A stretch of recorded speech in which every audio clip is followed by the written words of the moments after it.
Hi everyone, welcome back to Gorgeous Griff. My name is Griff. I hope you've all had a fantastic week. What we're going to do today is I'm going to show you how to make coloured latex.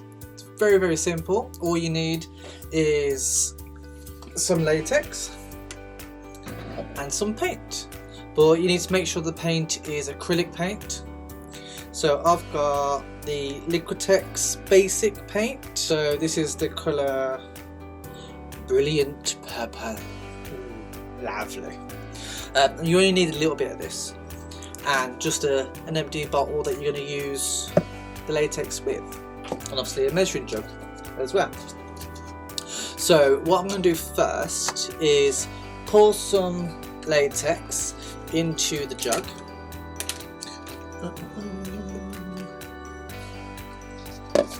There we go. I'm going to just that much. I don't need loads for this. So I'll put that lid back on the latex because I don't want it to dry. And then get your latex, and then get your paint, and you only need like a pea-sized drop of this, not loads. So that is probably more than enough. So just pop that in. Okay, 2 pea-sized drops. And get a popsicle stick, your latex, and just stir that paint in. And you only need a little bit of paint to it. And it's not going to look like anything just yet. The only time it would look like anything is when it's dried and painted onto something. And the good thing about this is because you only need a little bit and it will dry really dark as well. But if you put too much in, it will dry darker than you probably want it to be. So I know a couple of other artists out there who use coloured latex, like blood colour latex. Just has it's a nice base tone for like if you're doing like a bald cap or anything like that. So if you want to do, say for example, like Frank from a Hellraiser, he's totally skinless, so you'd have a red bald cap, put that on him, and then you can work in the details of like the muscle tissue and hair or whatever, like skull pieces and stuff like that.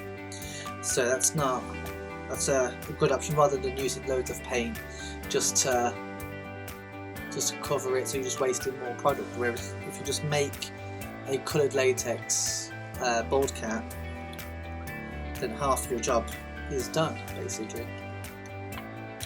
So now this is all stirred, and you can't really see much difference, to be fair. I might put a little bit more paint in just to see the difference. So let's just do a little bit, a big bit. Yeah. So let's do a couple of drops of them, a couple of big drops, and now this will definitely change the colour of the. It's changing already.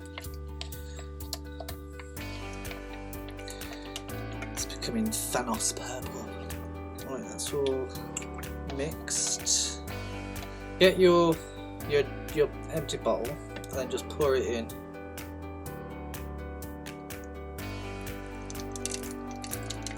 This is also great when you're doing painting latex masks or prosthetics or anything like that, and you want some colour in them. So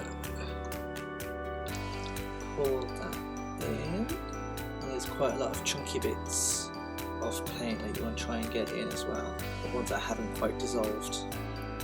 I don't want loads, but you could do like bottles and bottles of different colours, whatever colours you wanted. So if you've got like say for example a clown mask and you wanted all the different colours of like the rainbow, you can just mix up loads of little batches of latex and then stipple on with a sponge as you're painting along.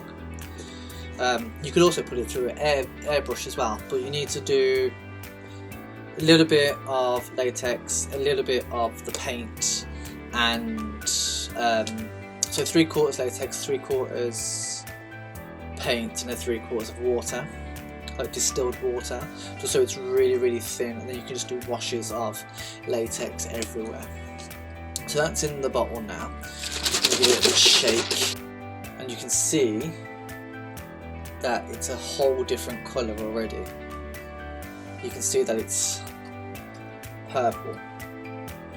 So from this colour to this colour, it looks really pale. You can tell it's purple, but it looks really pale. But it will dry like this. It will dry this colour. Now that we've got the latex and the paint mixed into the bottle, just give it a good old shake, and you want to carry on shaking it until every time you use it, give it a really properly good shake, because the paint and the latex will just split apart from each other. It's nothing major, it's nothing wrong with it or anything like that. You can still use it, it just won't be as vibrant. So just giving it a shake, and as you can see the colour changing already, which is amazing. So I'm gonna show you how it dries, because I'm working on a project at the moment for you lovely goblins, and I'm doing a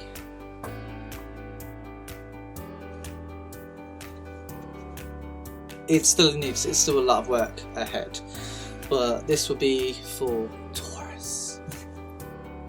I'm not going to tell you what it is, but I'm working on him at the moment, so I'm going to show you if you can. So I'm going to show you how to mix this latex onto this horn and show you the colour difference. So put your latex into a little container.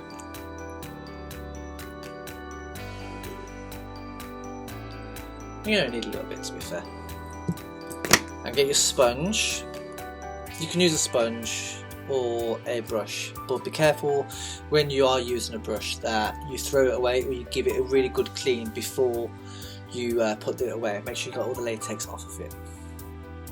So dip your sponge into the latex, and then I want to tap it on. It doesn't look like much because it looks really pale, but when it dries, it will dry a lot darker.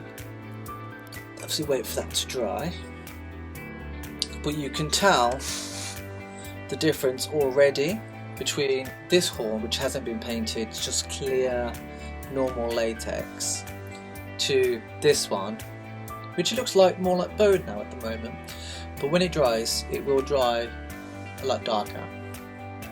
So it will take a while for it to dry, a bit longer than you would with normal latex, because you need to wait for the paint to dry as well as the latex. It doesn't take that much longer, to be fair, like an extra couple of more minutes, so it's not like loads of time out of the way. But yeah, but you might need to do a couple of more layers than you would do with normal latex. So I should be back in a couple of seconds once this has dried, and I will show you the rest of it. And this is what it looks like dry. Well, dry-ish. It's not fully dry yet, it's still a bit tacky.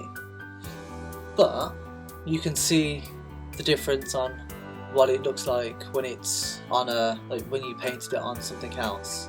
So obviously this is the non-coloured one, and this is the coloured one. So I'm really excited for you to see this tutorial when it's all done. But yeah, it's slowly getting there. Sadly, I didn't record making any of this, but if it's something that you want to see, how I did do something like this again, message me in the comments below. Let me know if you want to see more DIY cowl style stuff. Yeah, I kind of regret that I didn't record doing this, because it was quite a fun little challenge to do. and I'm still working on it as well. Still got like a little bit of stuff to do with it. But yeah, when I post the tutorial that I'm going to use this on with, I'll show you the updated photos that I've got as I've gone along doing it. If you want to see them now, follow me on Instagram, follow me on Facebook. Links are all in the bio, in the bottom, in the description anyway, so go and check them out, see sneaky previews of all of this. Let me know if you want to see more of these type of creations, and remember, if you like this, give me a thumbs up, press that subscribe button right there, and remember, don't be cute, be gorgeous, and I'll see you next week. Bye!